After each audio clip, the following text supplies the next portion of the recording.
Good afternoon, everyone. My name is Nayeli Chavez-Geller. I'm a correspondent for Impacto, Univision, and I have the honor of being the moderator for this next panel. Joining me is John McCorry, who is executive editor of the Americas for Bloomberg News. And to my left, I have Adriana Arai, who is a managing editor for Latin America Bloomberg News. And basically, we're going to talk about much of what was spoken before, mentorship and sponsorship. And we discussed prior to this panel the differences that were sponsorship is more of a business and mentoring is more advice. But before we go into that topic, I'd like maybe Adriana, you can start by sharing a bit about your career and personal story. Okay. So I've been in the news business for 17 years. I started actually as a translator back in São Paulo. I'm based in São Paulo, I'm Brazilian. And I worked a couple of years as a translator. Then I started reporting for a local newspaper, financial newspaper. Then I joined, I really wanted to travel and go to other countries, get to know other cultures, and I thought, okay, the way to go is to work for an international company. So at the time I joined Dow Jones. I was a reporter. I reported on the Brazilian devaluation in '99. I learned a lot. It was interesting. And finally, I got my chance to go to London. It was my first foreign assignment. And then I fell in love with somebody who was living in Mexico City. So I had to abandon my dream for a while, and I decided to go to look for a job in Mexico City. And that's when I found Bloomberg. I applied for jobs with a lot of, well, 3 companies, and that's when I joined Bloomberg 2004 as a reporter. And it was great, and since then I've had I developed my career 2 years after joining Bloomberg in Mexico City. I was 7 months pregnant, and I was promoted to Mexico Bureau Chief. And then I continued in Mexico and that was 2 years before the election, 2 days before the election when President Calderon was elected. So imagine, you know, the big move. It was my first child 2 days before the election. Wow, you know. I think there was a little voice in my mind. Someone brought up the bias that women have against women. I was thinking, oh my God, are they crazy to promote me? Of course, I took the challenge. It was great. And then in 2008, things were booming in Brazil. And Bloomberg asked me to go to Brazil, go to São Paulo. And I was thinking, oh, I'm going full circle back in Brazil. But it was the right thing to do. And I was the Brazil bureau chief. And 8 months later, 7 months pregnant again, I got the call from Matt Winkler, who's the founder of Bloomberg News, and John McCorry, and asking me, would you take the whole region and be managing editor? So that was November 2008. So that's, in November now, it's going to be 5 years in this job. John and I have a great partnership. It's been really good.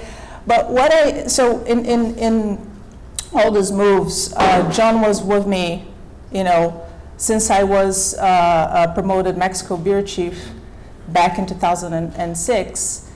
And it's been a really good partnership. And one thing that I wanted to share with you is that, sponsorship is a partnership.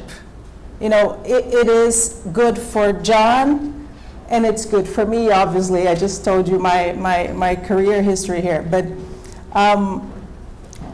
one thing that John told me right in the beginning that I think sums up this idea of partnership is he told me, Adriana, we're in this together, and your success is my success, and your failure is my failure.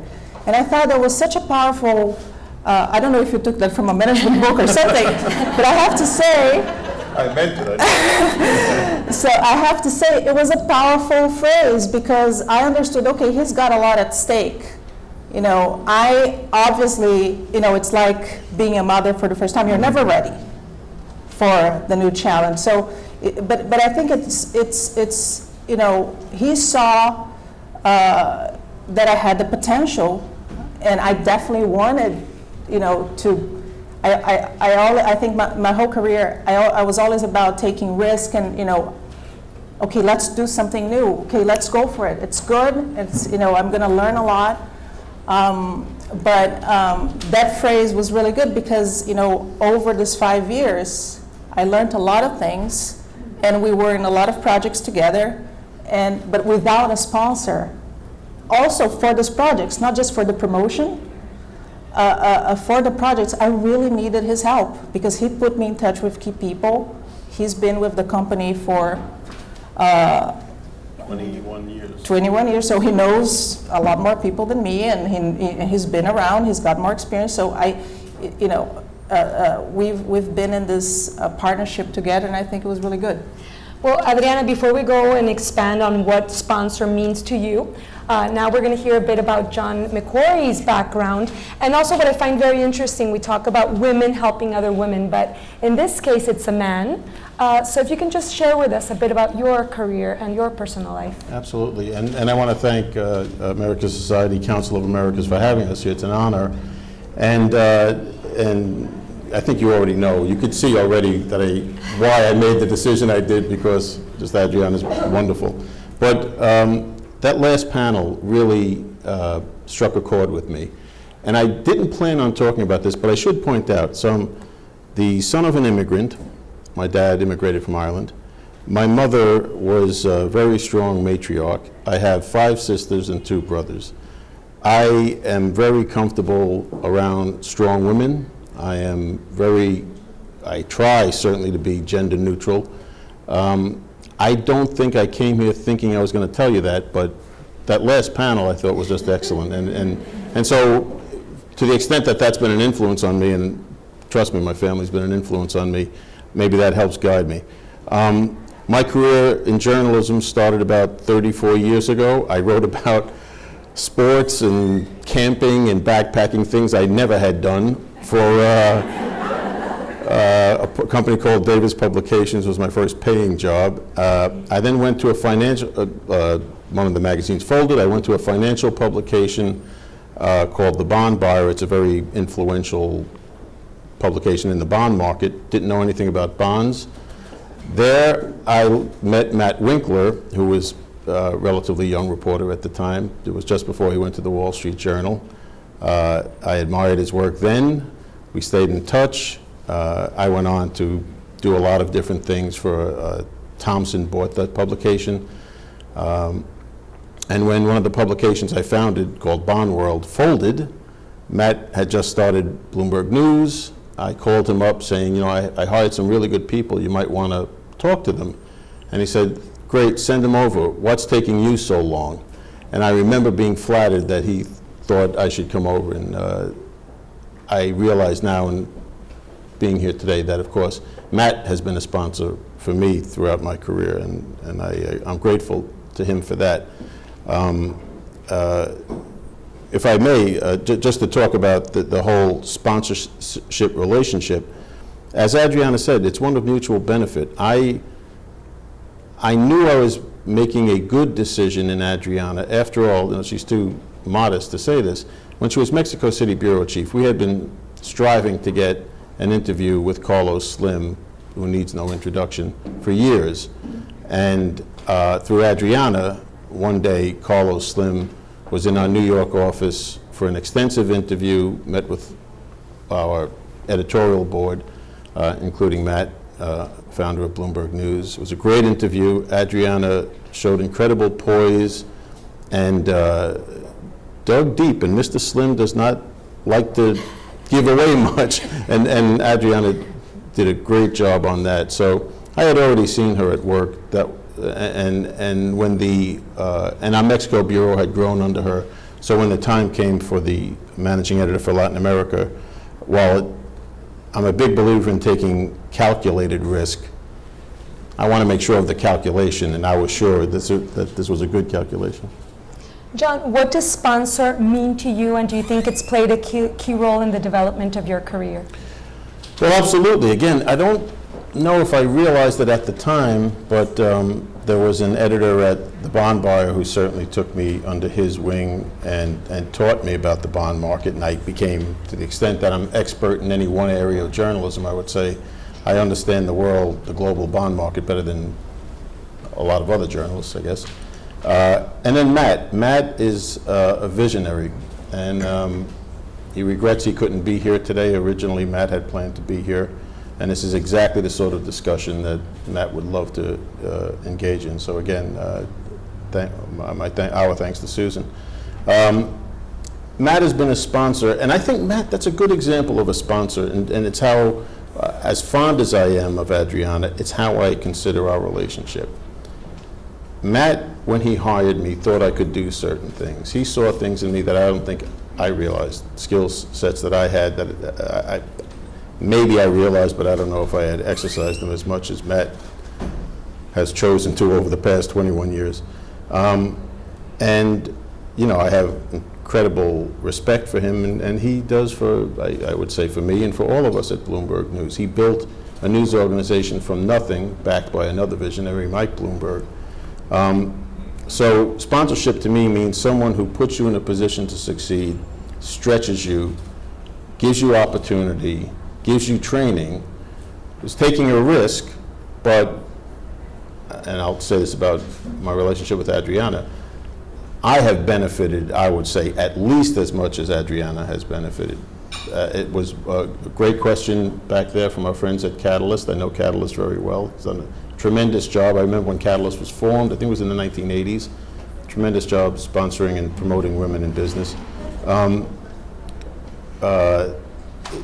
There is this mutual benefit where, sure, I'm the sponsor, I could come here and say how noble it is. It's not noble, in my mind. It is smart. It's what you should do. In Adriana's, I saw skills that were going to help us in Latin America, and sure enough, you know, she's now the head of the management committee in Brazil. Brazil is an extremely important market for us, you know, because of the great work that she does. She now runs a committee that goes outside of Bloomberg News. Adriana, how about for you? What does sponsorship mean for you? And do you think that it has played a key role in 10 years? You've been moving a lot. Well, it's certainly key. I wouldn't be here today if I didn't have a sponsor. You know, I've had a few sponsors at Bloomberg, but you know, John for sure was my biggest sponsor in this process. You know, especially for me, I don't know how many of you here are not based in the U.S. or, you know, if you're part of a corporation where you're not in the headquarters.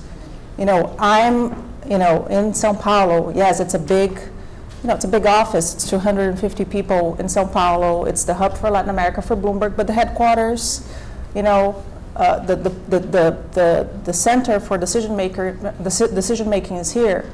So for me to try to, you know, present my proposals, my plans, you know, to change things or engage in a new project, I absolutely needed John, because he was promoting my ideas with me, you know, so he would set up, for example, conference calls with key people saying, look, you know, Adriana and I have been doing, you know, working on this project, and, you know, I'd like you to hear from her what she's saying and why this makes sense. So absolutely key. You know, you can't do it without a sponsor. And so that's been my experience, being part of a global organization in a country where, you know, you're far away from decision making. And the other thing, you know, the other part about sponsorship is also helping the sponsee broaden the network of contacts. This is so key. I think networking, you know, people talk about networking all the time, but it is, you know, so important. You have to, you know, meet other people, but it's not just shaking hands and saying hello and, you know, small conversation. John helped me expand my network of contacts in a very meaningful way, because they were through like business and plans and projects that were very specific that would help those other people too. I think, if you're looking for a sponsor, I think one thing that you have to focus on is what value can you add to your sponsor, because that's how the relationship will work. It's not all about you, it's about how you can help engage that person to sponsor you, because that person has to gain something too. Otherwise, it's not, as I said, a partnership. And a good example of that in our work together is we had run Latin America remotely in terms of like senior management from New York. And partly because Bloomberg does believe in diversity, that was part of it. And you're always better off having managers in country. I think most executives here would agree with that.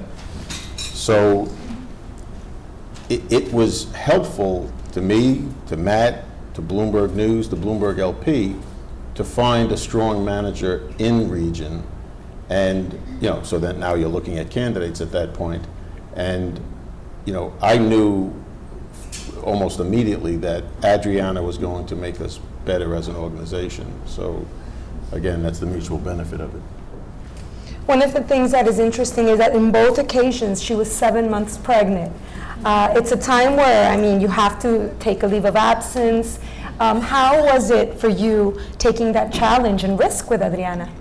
It's a great question, and I'd love to tell you that, particularly after all my talk about sisters and my mom being so strong and all, that it didn't cross my mind and I'm completely gender neutral, but I'd be lying. So, you take it into account. Should one take that into account? Probably not, but I'm not a perfect human being. I have my flaws as well. But, in terms of sponsorship, and this is why I think it's really different from mentorship, you make decisions on relationships like that based on, what you see in a person and their abilities, not just a skill set like for us, news judgment or urgency or ability to recruit. There's a whole bunch of skill sets that you could go through. It's also how do they handle themselves? How do they handle the people? How do they inspire people? Adriana had high marks in all those categories. And so, did it cross my mind? Absolutely. But does it, outweigh the fact that you have this great person who can do great work, or at least you think can do great work, put in the right position? No. So, I don't think it should cross anyone's mind. It's just, I'm trying to be honest that we're all human beings and, things like that happen. I think Adriana, if I recall correctly, there was you didn't take over immediately, right? Wasn't there a delay while you were on maternity leave? That's true. That's true. Because I think you and Matt called me, and then you said, "Oh, this takes effect, 2 months from now." But 2 months from now, I would be on maternity leave, so right. That's true. How did this motivate you? Was this something that really also made you want to rise to the occasion and even be better? Yeah, I think the first time, I have to say, I was sharing with you before that I had the little voice in my head, the biased voice saying, like, can I handle all this? I'm about to go on maternity leave for, I was in Mexico, so it was just 3 months. But I think throughout my career, I've always loved to take a little bit of risk, So in a way, there was that little voice, but the main thing was, wow, great! It's an opportunity here for me to learn more, do more. So the second time this happened, I was thinking, wow, maybe I should have a third child. So the second time was more natural. I guess it gave me confidence that, I work for an amazing company that doesn't take that, that's not a factor. It's a long-term thing. It's a long-term relationship, and being away on leave for 4 months is not going to, doesn't affect the long-term effect of, the benefits for the company or in this case, more for the company than for me, but, it's a long-term view. The workplace is challenging. Can you talk to us about accountability, endorsement, and risk-taking? And how does this relationship affect both of your careers and the company when you're a sponsor? Well, I'll start with risk-taking, just because I think it's an area that Adriana has helped me with. Like I said, I would argue that I take calculated risks, and I think there's a benefit to that, and Matt has done a tremendous job in accumulating managers. Some of us are bolder than others, and we all have different skills. Adriana, I'd say, takes more risk than I do. I'm happy to provide cover on that. She makes me look good. She tends to push the envelope in terms of what resources we need in Latin America. We share the same news judgment, which is also very helpful in journalism. Like I think we're very similar in terms of what stories we want and what to go after. But she pushes the envelope more on here's what we need, here's where we need it. We have to get that into next year's business plan. Let me show you why. So in terms of risk taking, I think she compliments me very well, and I'm grateful to her for that. On accountability, I'd say we're probably both pretty. We seem to. Bloomberg has high standards to begin with, so we both, I think, know that, and we hold people to a pretty high standard. I'm not sure about some of the other areas. Yeah, no, one thing on the risk-taking that you mentioned, John, I think it's a good partnership because I probably want to take too much risk. So John is there to tell me, okay, let's slow down. Are you sure? Is this so that's being great. It's a good learning experience for me because I think in the end we ended up making the right decisions. Otherwise, I think I would be taking too much risk. And there's more risk, there's more reward, but there's also more risk. Well, Adriana, John, as we all know, not everyone is so fortunate to have a sponsor on their workplace. So what advice can you give to the people? How can they better their career without the help of a sponsor? Oh, it's tough. Well, I think the other panel, the previous and the other one too, touched upon, key things. They sound really basic, but they are true. You have to like what you do, first of all. And you gotta work hard. And then, once you know what you like to do, the chances of you doing well in those things is high. And then I think you have to, if you are working in a company, are you in the right department? Are you,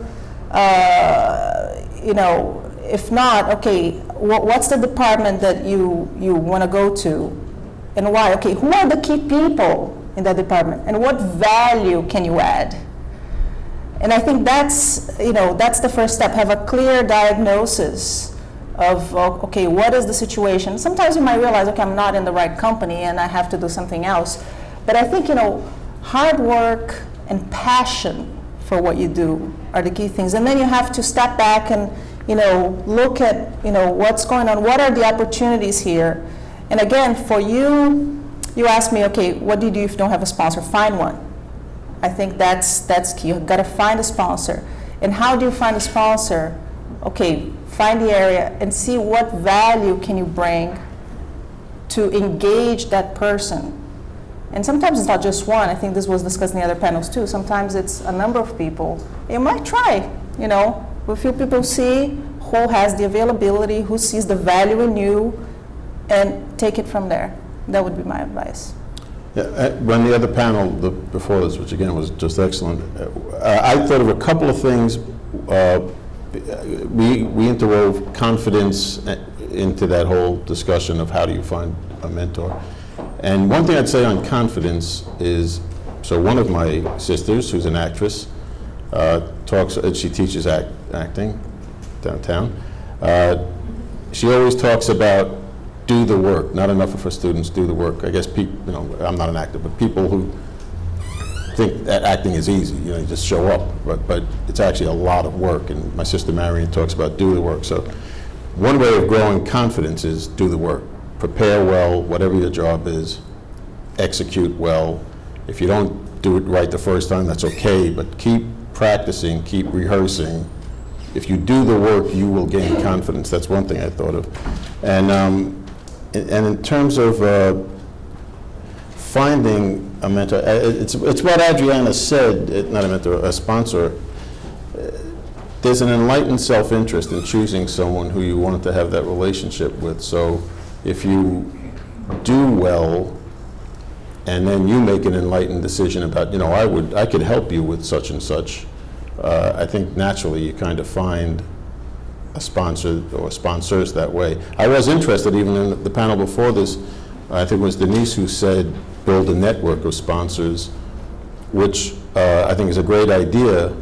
And do you do that consciously or not, or do you just organically, if you excel, I think managers come to you and start saying, I'd like you to work with me on a project. And maybe that's how you can build a network of sponsors.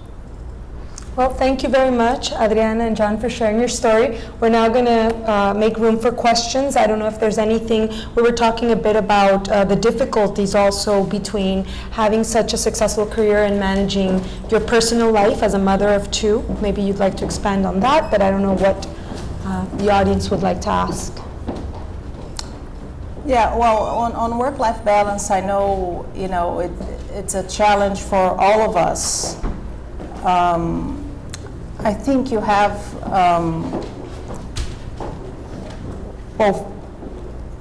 you've got to see what the priorities are for work and for family. And train, the team so that, you are covered in your work, and also, also have these conversations at home, because my husband has to cover, he also works, and he has to cover for me too.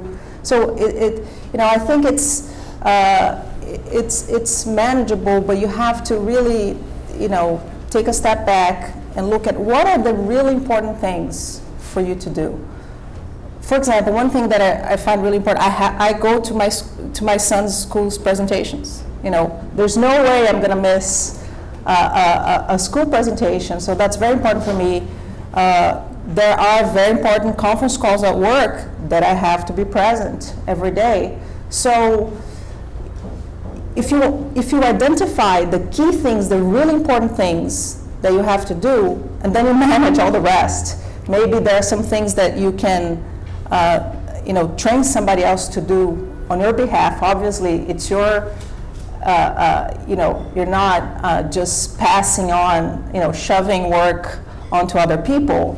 You're part of it, and you end up developing, at work, you end up developing a team by delegating things. So I think it's all about, identifying the key priorities at home and at work, and then the rest you have to figure out a way to manage, but you focus on the important things.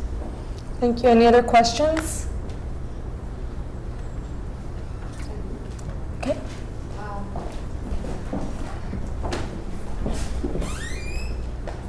We have been talking about sponsorship as someone that helps you along your career, but I think sponsorship also works when you really are in trouble. You really need someone that knows you so well that will help you. Did you guys have any situation like that you needed your sponsor to help you in any hard situation? I can think of a couple. Yeah, it's not fair. It's really for Adriana to answer. But I would say one thing in journalism, at this level, it's a very high level, the highest, I would argue, of journalism. You don't always get things right. And when you get things wrong, it's a crisis. And I know Adriana and I have helped each other out. I'd like to think I helped you through some of those, where, when you have to correct the story and you have to find out what happened, and what we would call an autopsy. People call it different things, but we call it an autopsy. it's time for cool heads and time for frank discussion, and ultimately there has to be a lesson learned, and sometimes, that there have to be consequences. They don't necessarily have to be dire, it really depends on the situation. But I know Adriana and I have been up many a night, not many, a couple, we don't make that many mistakes, right? But a few times I think that it's a learning experience for everybody, is what comes to mind for me anyway. I don't know if that's the sort of situation you're thinking of, but it's a classic journalism situation, certainly. Yeah, I can say that I felt I was backed by John, and that's, I think that's a true sponsor, going back to that original phrase, my success, yours is, but my failure is your failure too. So I felt like he was with me when we made this. I can think of a couple of mistakes that were big over 5 years, but were big. But I think the most important thing is, how do we learn from it, and how do you, I didn't make the mistake personally, but it was somebody in my team. And how do I learn from it? How do I make sure that the people who made the mistake learn from it? But the important thing is, how keep a cool head. I think John, I'm more emotional than him, so when it comes to that, I still have to sometimes control my emotions. And then he helped me center, okay, let's calm down. Let's go step by step what happened and what we're going to do about it so that it doesn't happen again. We have time for one more question. I don't know if... Sorry, Pilar.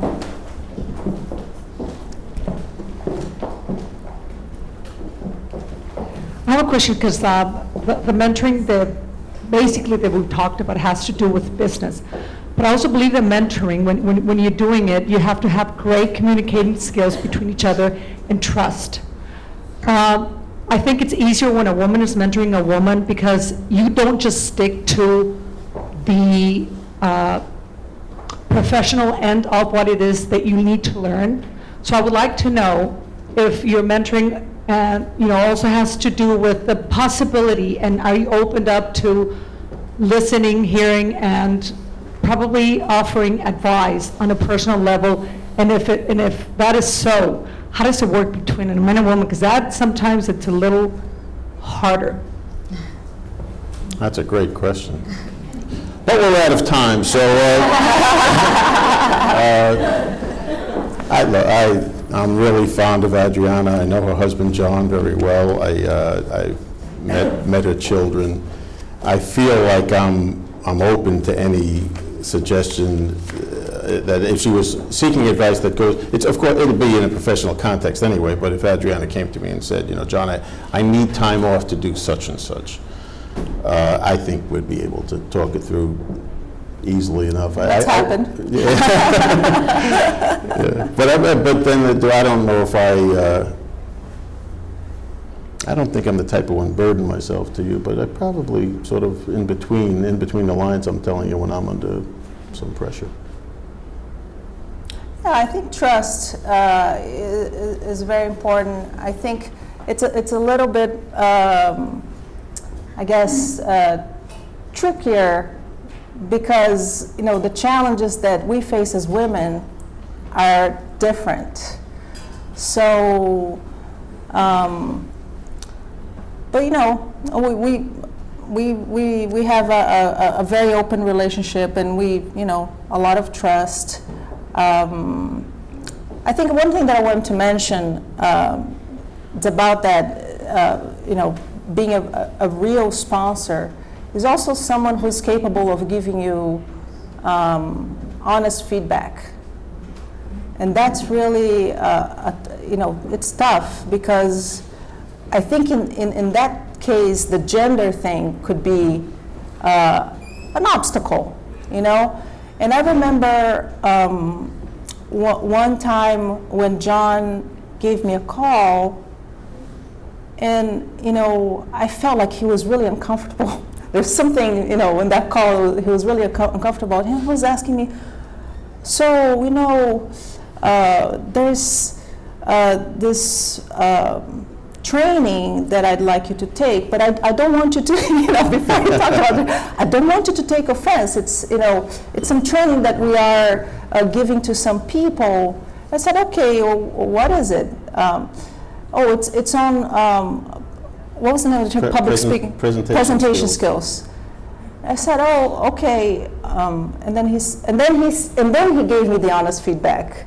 Because I have to participate on these calls with people from all over the world, and I have 2 minutes to defend my region and present my plans and my ideas.